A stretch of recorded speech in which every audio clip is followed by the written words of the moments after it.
Well, I think people find out that the grass is green wherever you water it. That's for sure. Yeah, for sure.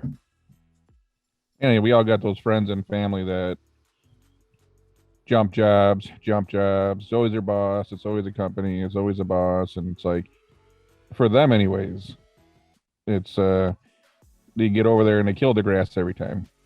So, like, I just, we do a lot of that stuff at, we own another company called an Employment Boost that does career coaching. And these people want to, like, I saw on LinkedIn, hopping jobs is a good thing. And I'm like, Dennis, have you ever heard anybody in the executive hiring suite get excited for a job hopper? It's the number one thing we get pushback on, even with somebody that has like 2 or 3 years of their last experience. And it's like, well, why are they leaving so early? It's like social media. It's often the people on social media that have never hired anybody or haven't never ran a business, for example, that are saying jobs. And like, you listen to hiring managers and executive hiring committees, and they're like, we don't like that.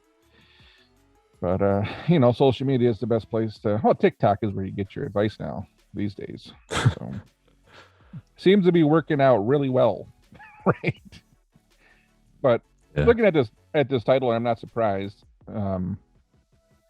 It's often why I tell people don't leave bad Glassdoor reviews. If you want to leave an honest one, leave an honest one. But those people that go out there, and my lawyer buddy, his kid wanted to do that. It was like his first job out of college, and he worked for one of those mortgage companies. And my attorney buddy's like, don't do that. Because it's like, you never know who knows who. And a lot of times people know who did it. It's like, your boss might call you one day. Your old boss might call you up and say, hey, I'm over at Google now. Do you want to come? Or that call might not come because you went out and wrote a dissertation on Glassdoor. Don't burn bridges. Like, there's no value in that, right? It makes yourself feel good for a second, but there's no value. And you're starting to see more and more people kind of get poached by their old boss. A lot of times bosses will hop around and take people with them. I mean, Dennis, you're doing that at another company I know you're invested in right now, where you hire somebody and then they look over the past and say, hey, I know these 3 people I can bring over with me right now. I think that's a great way to think about building relationships. Yeah, I mean that was the first question that I asked the individual we hired. Who do you know to bring over? And they gladly went after a couple of their main employees that they've worked with for so many years, and they jumped ship. It's one of those things. It's there's that book, and it wasn't the exact topic, but it's taking people with you. And it's like, as you grow, you try to bring other people along for that ride. But it's hard when you're job hopping all the time. You never build a relationship with a manager or coworker. More importantly, you don't build that reputation where someone even wants to drop your name. Like, you never stick around long enough for anyone to see your good work.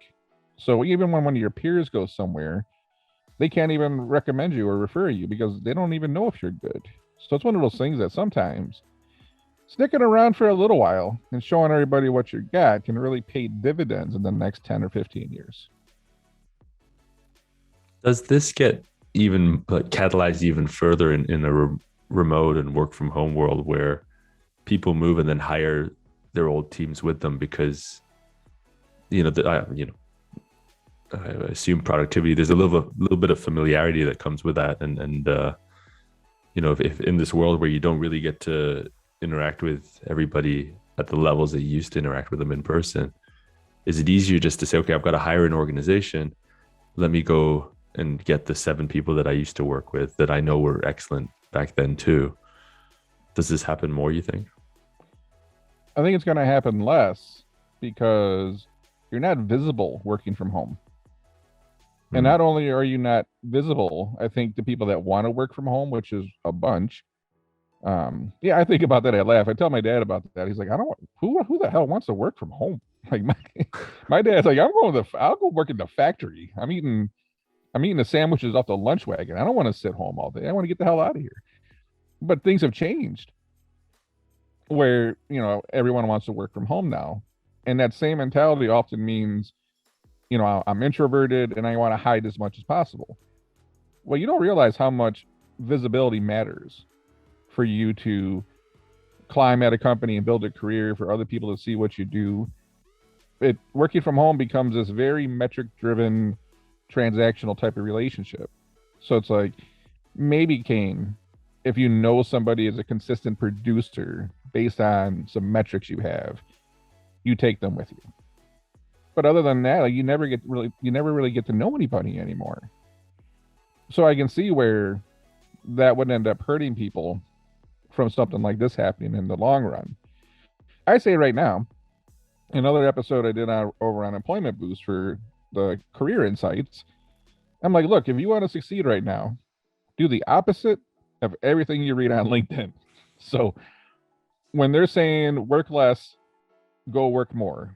When they're saying work from home, go to an interview and say, I want to be in the office. Dennis, right now, if you're hiring a supply chain manager, which is, probably lower than stuff you're working on right now, but they walk in there and there's two candidates, your client's looking at two candidates, and one is saying, I want to work from home, and one saying, I want to come into the office. Who gets hired?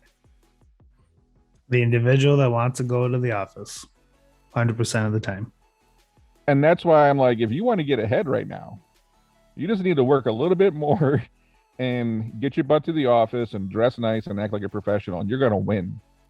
Because the world's going this other way, where it's like we want to do less and less. We want to work from home, and we don't want to go to the office, and we don't want to be part of the culture. We don't want to help you build anything. I just want to do my job and get paid, and that's fine.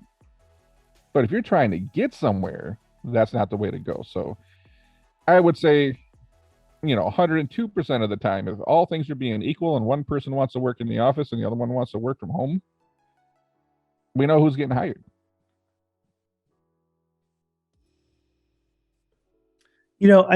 I always question where this is going to go and how employees are going to be able to develop themselves working from home, because a lot of the upward mobility that you have inside of a company is, as you mentioned, being visible, having more of those conversations with your boss, being able to pitch in other areas that you normally don't, have a day-to-day responsibility on. And those individuals tend to be the folks that leadership rely on and then, focus on for, progressing them within their careers. If you're working from home, you're really only doing what you're set to do, and you don't have access to your boss as much or your colleagues to show them that you're willing to do a little bit more and do, be above and beyond everybody else. So I don't, 5-10 years down the road, I'm kind of wondering where people's professional development is going to be. It's going to slow. And then the people that realize that the rules to the game haven't changed. So the people that stick to those rules and play the game the way it's designed to be played, they're going to win. And everyone else is going to get, they're going to take a hit on their career growth. And they're going to wonder why. Why did this happen to me? Why am I not where I'm at? It's like, well, you took the easy route out of everything, but then you wanted the same payoff as the person who did all the hard things. And that doesn't work for anything in life the last time I checked.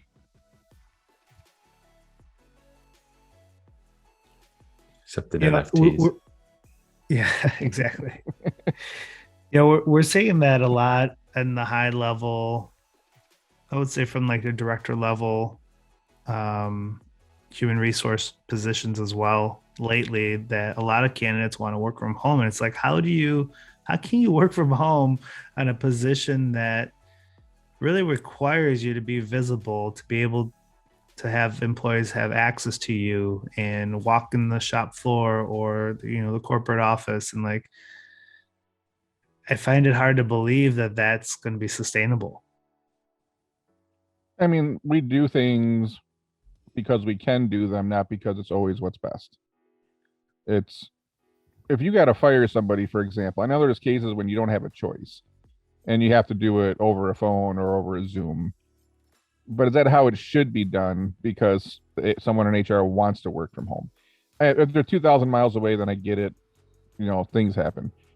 But we're at a point where you're supposed to have difficult conversations with people in person. Is it not owed to them, at least as another human being, to do that? Or do you want to get a phone call or a Zoom saying, hey, this isn't working out? And HR is one of those things that you're trying to deal with sometimes very difficult situations. It feels like that stuff should be done in person, for example. But it's not. Let's all work from home. And I also feel like it's very hard to do anything creative when you sleep in a house 8 hours, you work in a house 8 hours, you never leave your house. Food gets delivered now. Everything just comes to you. How do you ever build any relationships or get inspiration just living in this box all day? I think there's also going to be a cost to that in the long run too. I've had a couple close friends of mine that have followed the boss their entire career, and the one specific person I'm thinking of has kind of climbed the ladder every year and a half because of his job changes and because it keeps, again, following his previous boss. And I told him this last time, I'm like, listen, you have to really stay at this next company for at least 4 to 5 years, because eventually someone's going to say, well, why are we hiring this person if they're constantly changing positions? And yes, you can always say, well, I followed my boss, but on your resume, it doesn't look too great. Now they're in tech, so I could maybe give them a pass at some point. But the whole idea of being comfortable with following your boss, and you know what they bring to the table, they know what you bring to the table, I understand, but you still have to consider like how much tenure is going to play a factor in your future. That's not what LinkedIn says. LinkedIn says you don't have to stick around. It's comical to me because I don't think you have to stay everywhere forever. Now, I know people that spent 20 years at companies and they're in really good spots right now. I don't know anyone that just job hopped and got to the top. I'm sure it's happened. But they say that it takes about 2 years for someone to get really good at a job by the time you get to a company, learn who does what the company's all about, the product cycles, the sales cycles, external forces, dealing with customers, all this stuff. It takes you about 2 years. So how do you ever get good at something if you never even stick around long enough to get good at something? And that's my concern when you look at that. And it's like, well, we're going to make this investment in you, and by the time you just get to really be productive, you're going to leave. And then you got the shorter term people that they can't keep a job for 8 or 9 months.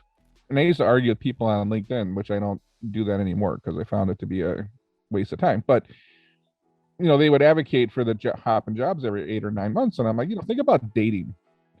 If you're evaluating a potential mate and their longest relationship is like 60 days, right? And then they've been doing this for 15 years, and they're sitting there telling you, well, I'm ready to settle down. Do you trust them? And then 65 days later, you're complaining to your friend that it didn't work out. Yeah. We look for patterns in all things in life because talk is cheap.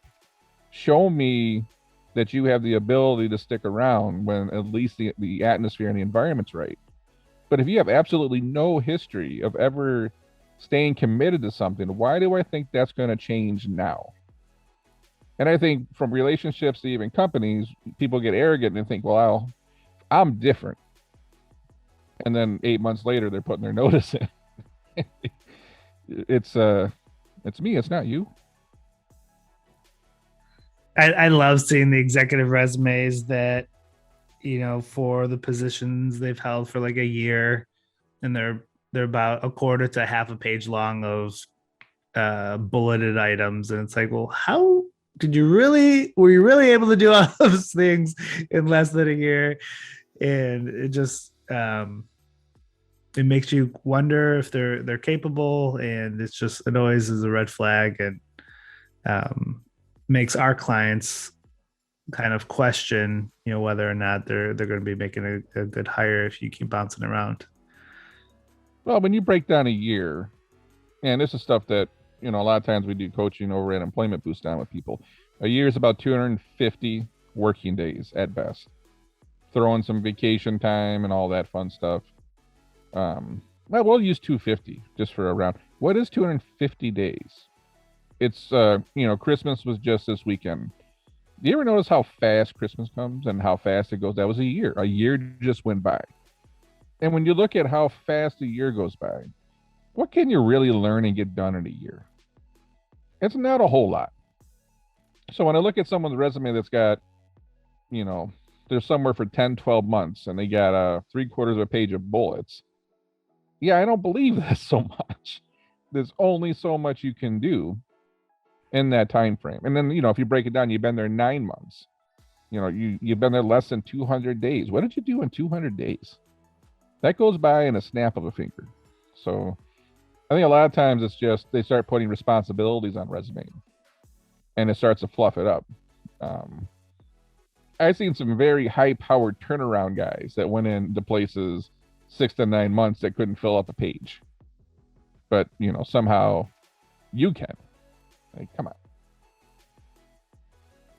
This is going to seem like a recurring theme for me, but your comments, both you and Dennis, like the idea that younger workers are struggling when it comes on an aggregate basis to tenure, and then they're not learning the skills that they need to get very, very good at stuff.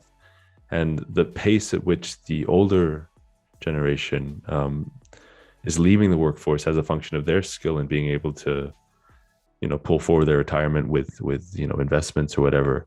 That gap, it just speaks to, is it like the slow unraveling of our economy here in the US, where the quality of our companies and the quality of our product, services, whatever comes out of these companies, how are we going to compete globally if we're on this trend of just declining quality across the board?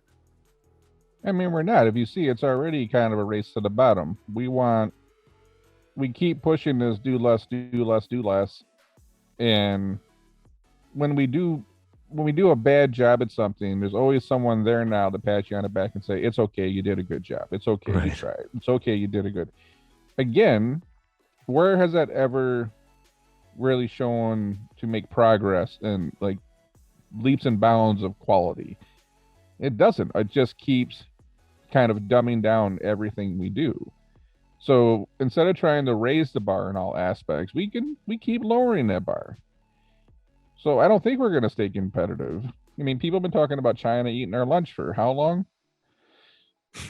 Like, do we think we're going to sit around and I think we're in this little bubble that we think the United States is going to be on top forever? There's a lot of people out there that are working a lot harder than we are trying to take that crown. And you look at the gap, we just lost a bunch of, people retiring, the boomers accelerated retirement. We got a lot of the younger generation that Robert Greene book on mastery, right? You don't want to master a craft, like deep apprenticeship. Could you imagine if someone wanted to become, when you become an electrician, you got to like spend X amount of years or whatever, training to become an electrician. The man is like, I'm going to do this for 3 months and then I'm going to go be a personal trainer for 3 months. And then, I'm going to be landscape for 3 months. And then I'm going to come back and wire your house. How do you feel about that? Oh dear. Yeah, buy some fire extinguishers. It's we used to want to like master that craft, and now we just want to bounce around and say it's okay. It is okay. But when you wake up at 40, you're a jack of all trades, and you realize they don't get paid very much. Your career's not where you want to be. And you saw some meme on Twitter that said, the Colonel Sanders started KFC when he was like 52 years old. So it's never too late. No, it's too late. It's tough trying to build a career at 40 right now. It's tough getting a job when you're 50 right now. But we'll spend 20 years bouncing around jobs and never really mastering a craft. And you wake up and it's like, oh, man, Bernie Sanders didn't pay my school loans off. What am I going to do? Assume you're not Colonel Sanders. Yeah, I mean, I think there's still room in the chicken market, but we'll see about that. You're gonna continue to pay student loans because there's no way out of that. No, it's like one of those things that's if you had 2 decades, right, to master a craft, and we know from all sides of this conversation that the better you are at something, the more money you get paid. So you had 2 decades to really get good at something, to really make a name for yourself. And you didn't. You bounced around, you did this and you did that because the internet said it's okay. The problem is the people on the internet don't pay your bills. I can't eat career insights from a meme. So what do you do? So true. Yeah. Go make a name for yourself. You know, be visible, get in the office, and the next time your boss leaves and he goes to Tesla or Google or one of these cool companies, you might just get that phone call. But if you don't get good at something, you hide out at home, you're always trashing your company, you're always talking crap. Do you think your boss is going to call you up and say, hey, come over here and talk crap about me over here? No way. Yeah, it doesn't work that way. So interesting times, I said, in the next 3 to 5 years. So I'm sure we're going to have more of these conversations. Oh, yeah. So until then, I ain't got much else. Sounds good. Yeah, I'll catch you.